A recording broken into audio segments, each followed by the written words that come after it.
चलो আজকের special boost up class third day.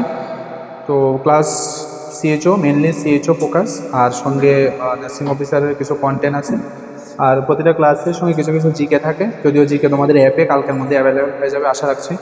ঠিক আছে, তো আজকের special boost up class third day আমরা কিছু কিছু নতুন নতুন কন্টেন্ট যেগুলো NHP national health programme, national health পলিসির আন্ডারে প্রোগ্রামগুলো রান হয়, আর এই প্রোগ্রামগুলো সব প্রতিটা প্রোগ্রাম সিএইচওর জন্য ইম্পর্টেন্ট। হ্যাঁ, সিএইচও মানে প্রোগ্রাম বেস, ঠিক আছে। কমিউনিটি হেলথ অফিসার পোস্টটাই মানে প্রোগ্রাম বেস তোমার সার্ভিস, ঠিক আছে। তো আজকে ক্লাস আমরা স্টার্ট করি। এগুলো আমাদের আজকের discussion. PMMVY digital health service, JSSY, some important health scheme and national scheme, IPHS, নীতি আয়োগ, SDG, job responsibility 12 service, full form, ঠিক আছে। তো আজকের ডিসকাশন, আজকের টপিক এগুলা থেকে আমরা ডিসকাস করবো, এবং পরীক্ষার মধ্যে কোশ্চেন আসবে এটাও শিওর। কোনো না কোনো জায়গা থেকে কোশ্চেন আসবে, এবং প্রিভিয়াস কোশ্চেন দেখো এখান থেকে কোনো না কোনো জায়গা থেকে কোশ্চেন ছিল, ঠিক আছে। তো আজকের ডিসকাশন আজকে আমরা স্টার্ট করি প্রথমেই PMMVY। PMMVY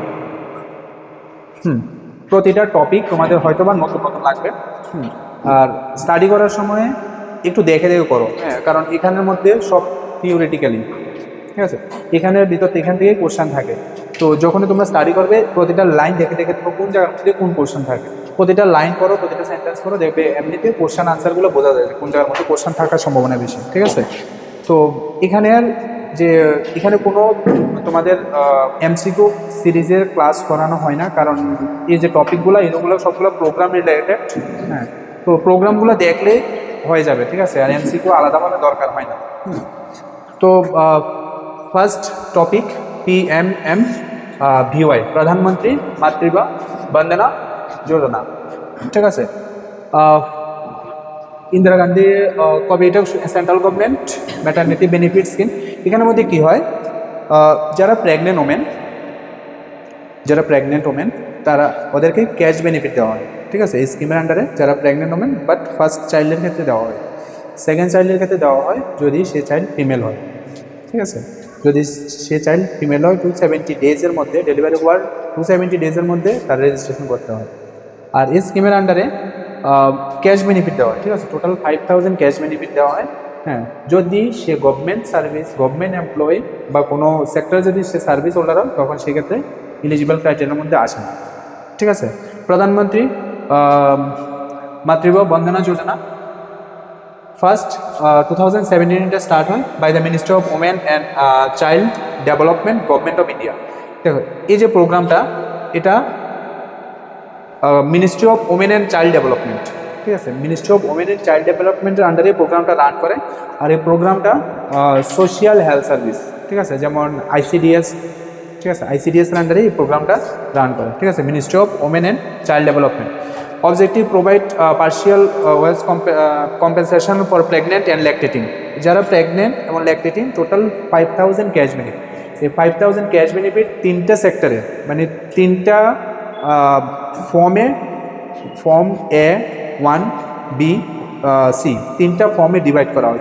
তিনটা স্কিমের জন্য তিনটা ফর্ম ফিল আপ করে এটা ফিল আপ করতে হয়। ফর্মগুলো আলাদা আলাদা কালারে করা আছে, হ্যাঁ। Encourage maternal and child health, ANC visit, immunisation, institution delivery. তো এখানে যদি 150 ডেজ রেজিস্ট্রেশন বলা আছে as early as possible within first trimester 12 weeks. যদি সে 150 ডেজের মধ্যে সে যদি রেজিস্টার করে তাহলে তার 1000, ঠিক আছে। এটার জন্য ফর্ম A1। নেক্সট, যদি বাচ্চার ইমিউনাইজেশন কমপ্লিট করে, ইমিউনাইজেশনের মধ্যে একটা আছে ফুল ইমিউনাইজেশন আর একটা আছে কমপ্লিট ইমিউনাইজেশন। দুইটার মধ্যে কী difference? Full immunisation, complete immunisation. Full আর একটা কমপ্লিট, দুটার মধ্যে কী ডিফারেন্স? সেম নাকি কিছু? ফুল ইমিউনাইজেশন, কমপ্লিট ইমিউনাইজেশন,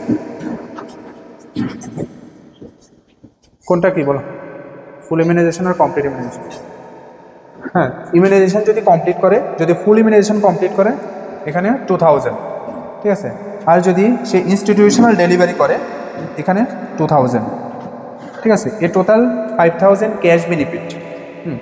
তো ফুল ইমিউনাইজেশন কারা? যে বাচ্চাগুলো 1 ইয়ারের মধ্যে 12 মান্থের মধ্যে সবগুলো ভ্যাকসিন কমপ্লিট করে, ঠিক আছে।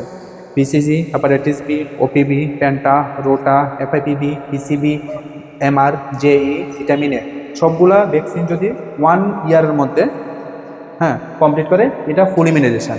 আর কমপ্লিট ইমিউনাইজেশন মিনস 6 ইয়ার্স, ঠিক আছে। 6 ইয়ার্স ডিপিটি বুস্টার কমপ্লিট হওয়ার পরে এটা কমপ্লিট ইমিউনাইজেশন, ঠিক আছে। তো full immunisation up to 1 year, complete immunisation 6 years, ঠিক আছে। কমপ্লিট মিনস যা ভ্যাকসিন আছে সবগুলো কমপ্লিট, আর full immunisation means 1 year, up to 1 year, ঠিক আছে। Clear?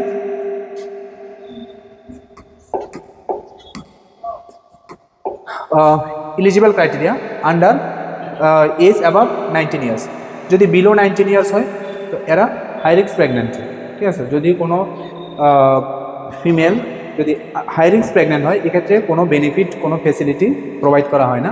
Age above 19 years, pregnant with nursing their first life child, ঠিক আছে। শুধুমাত্র ফার্স্ট লাইফ চাইল্ড, সে মেল হোক ফিমেল হোক, ঠিক আছে, সেটা তো জানি না মেল না ফিমেল। বাট সেকেন্ড চাইল্ডের ক্ষেত্রে ডেলিভারি হওয়ার পরে 150 ডেজের মধ্যে 270 ডেজের মধ্যে যদি সে রেজিস্টার করে, ডেলিভারি হওয়ার পরে পোস্টপার্টামে যদি রেজিস্টার করে, রেজিস্ট্রেশন মিনস এগুলো সবগুলো আগেরগুলো, যেমন এএনসি রেজিস্ট্রেশন যদি প্রপার টাইমে করে 150 ডেজের মধ্যে রেজিস্টার করে, ফুল ইমিউনাইজেশন যদি কমপ্লিট করে, আর একটা ইনস্টিটিউশন ডেলিভারি যদি করে, ঠিক আছে, এগুলো যদি করে, সেকেন্ড টাইম যদি ফিমেল চাইল্ড হয় সেক্ষেত্রে এলিজিবল, 5000 ক্যাশ বেনিফিট এলিজিবল, ঠিক আছে। বাট যদি মেল চাইল্ড হয় এখানে কোনো ফেসিলিটি প্রোভাইড করা হয় না, শুধুমাত্র ফার্স্ট চাইল্ডের ক্ষেত্রে ক্যাশ বেনিফিটটা থাকে 5000, ঠিক আছে। Applicable on second child if female. Register for the PMMBOY benefits up to 270 days from childbirth. Not employed by central state government, ঠিক আছে। যারা গভর্নমেন্ট এমপ্লয় থাকে, স্টেট ও সেন্ট্রাল গভর্নমেন্ট, তারা এলিজিবল না। Not receiving similar benefits. Registration must cover within specific time. Specific time means 150 ডেজের মধ্যে registration complete করতে হবে। এখানে 3টা ফর্ম আছে, 3টা ক্যাশ বেনিফিটের জন্য। মানে এখানে first 1000, second, third 2000। First form A1, next 1B, 1C, ঠিক আছে। 3টা ফর্ম ফিল আপ করতে হয়, পরে এটা অঙ্গনারীতে সাবমিট করতে হয়, ঠিক আছে। কারণ এই প্রজেক্টটা ওমেন অ্যান্ড চাইল্ড, যেমন ICDS এর আন্ডারে ফেসিলিটিটা প্রোভাইড করা, তো এটা মানে ডিরেক্ট হেলথের সঙ্গে এটা রিলেটেড না, এটা ডিরেক্ট রিলেটেড ICDS, সোশ্যাল ওয়েলফেয়ারের সঙ্গে রিলেটেড। তো এই ফর্মগুলো ফিল আপ করার পরে তোমাদের থেকে সাইন নেবে, তোমরা ইনচার্জ, তোমাদের থেকে সাইন নিয়ে তারপরে এটা, তো তোমরা যখন ভেরিফাই করবে এই জিনিসগুলো সবগুলা ইম্পর্টেন্ট, ঠিক আছে। যে তোমার যে প্রেগনেন্ট মা তার আনমোল ANM অনলাইন আনমোল মানে RCS ডিজিটাল RCS-এ 150 ডেজের মধ্যে রেজিস্ট্রেশন আছে কিনা, তার ফুল ইমিউনাইজেশন আছে কিনা, সবগুলো সাপোর্টিং ডকুমেন্ট সহ এই ফর্মের সঙ্গে অঙ্গনওয়াড়িতে সাবমিট করতে, ঠিক আছে। তারপর অঙ্গনওয়াড়ি ওয়ার্কার যারা থাকে ওরা ICDS-এ সাবমিট করার পরে তারপরে ওদের অ্যাকাউন্টে এই অ্যামাউন্টে ক্রেডিট হয়, ঠিক আছে। 3টা মানে আলাদা আলাদাভাবে অ্যামাউন্টে ক্রেডিট হয়, ঠিক আছে। তো তোমরা এই জিনিসগুলো তোমাদের নিজের হাতে সাইন করতে লাগবে, আর যখন সাইন করবে এই জিনিসগুলো ভেরিফাই করে সাইন করবে যে এলিজিবল ক্রাইটেরিয়ার মধ্যে কারা। এটা ফার্স্ট চাইল্ডের ক্ষেত্রে শুধু অ্যাপ্লিকেবল। এই জিনিসগুলো সবগুলো ভেরিফাই করার পরে সাইন করবে, ঠিক আছে।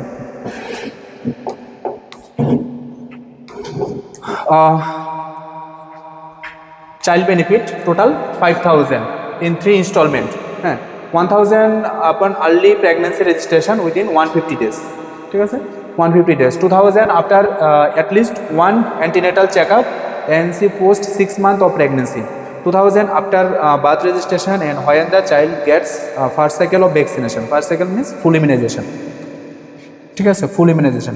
তাহলে এই 3টা, একটা first ANC registration, next institutional delivery, সঙ্গে ফুল ইমিউনাইজেশন, আরেকটা কি antenatal checkup, antenatal checkup 6 month of pregnancy. তো এই 3টা আলাদা আলাদা ক্যাটাগরিতে ইনস্টলমেন্ট, মানে 3টা ইনস্টলমেন্টে পেমেন্ট করা হয়, ঠিক আছে। টোটাল 5000। ক্লিয়ার? পুরোটা স্কিম ক্লিয়ার তো? এতটুকুই এনাফ এক্সামের জন্য। প্লাস তোমাদের এগুলো তো সবগুলোই তোমাদের নিজের হাতে করতে লাগবে। আচ্ছা, তো এখন শুধু হেলথ সেক্টর না, যে কোনো ডিপার্টমেন্টে সব কিছু ডিজিটালি হয়, ঠিক আছে। ডিজিটালি হওয়ার বেনিফিট কি? ডিজিটালি হওয়ার বেনিফিট টাইম কনজিউমিংয়ের একটা ম্যাটার থাকে না, ঠিক আছে। আর এটা ট্রান্সপারেন্সি থাকে, ঠিক আছে। এখানে কি মানে তোমার আয়ুষ্মান আরোগ্য মন্দিরে কী সার্ভিস কী অ্যাক্টিভিটি হয় এটা ডিরেক্টলি মিনিস্ট্রি থেকে মনিটর করে, তো একটা ট্রান্সপারেন্সি থাকে, তার আউটকাম ইজিলি ফাইন্ড আউট করা যায়। হ্যাঁ, আমি একটা লিমিটেড টাইমের মধ্যে ম্যাক্সিমাম সার্ভিস আমি দিতে পারি, ঠিক আছে। তো এই জন্য digital service, digital service Ayushman মন্দির মানে হেলথ অ্যান্ড ওয়েলনেস সেন্টার 2017-এর পরে 2018 থেকে যখনই health and wellness centre start হয় তখন থেকে এই সবগুলা ডিজিটাল সার্ভিস শুরু হয়। আগে ডিজিটাল সার্ভিস ছিল না, কোনোটাই ছিল না, এখানে কোনোটাই নেই, সবগুলা নতুন সার্ভিস, ঠিক আছে। নতুন যে পোর্টালগুলা, এখানে অনেকগুলো পোর্টাল আছে, এই সবগুলো তোমাদের সার্ভিস সবটা পোর্টালের উপর ডিপেন্ড করে, ঠিক আছে। তুমি কি করো, কি সার্ভিস প্রোভাইড করো, কতটুকু তোমার ডিউটি টাইমিং, তোমার আউটপুট কি, পেশেন্ট ফিডব্যাক কি, সব কিছু মনিটর করা যায়, সেন্ট্রালি মনিটর করা যায়, ডিজিটালি মনিটর করা যায়, ঠিক আছে। তোমার কাউকে হিসাব দেওয়ার দরকার নেই, ঠিক আছে। তো এই যে ডিজিটাল সার্ভিস তোমার একদিকে